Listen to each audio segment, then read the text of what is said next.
Olá, meus amigos, tudo bem?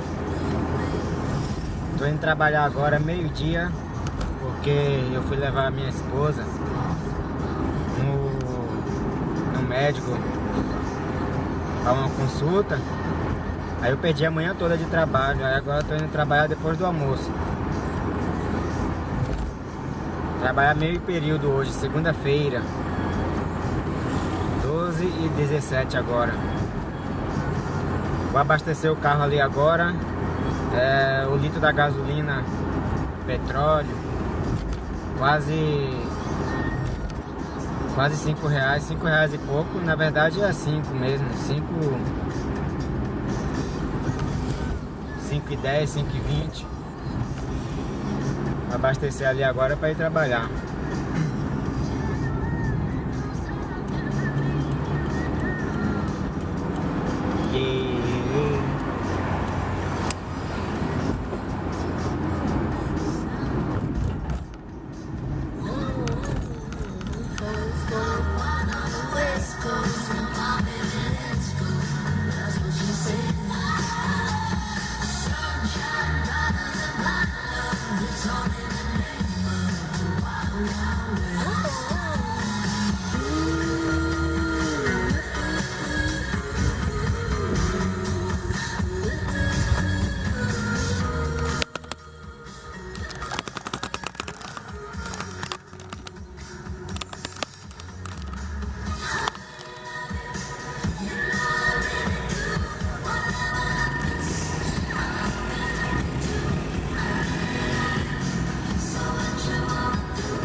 De meio-dia 22, Rod Stewart.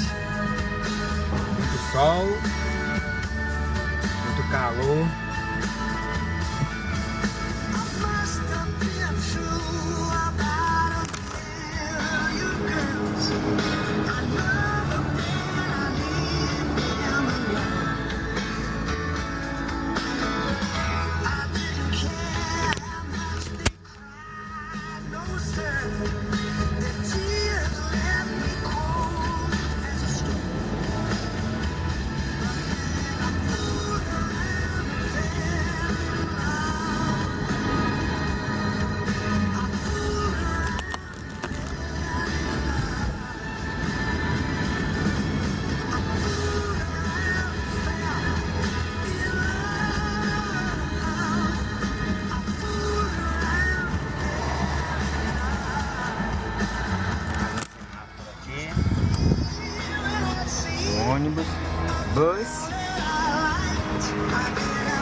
Tá aqui uma gasolina.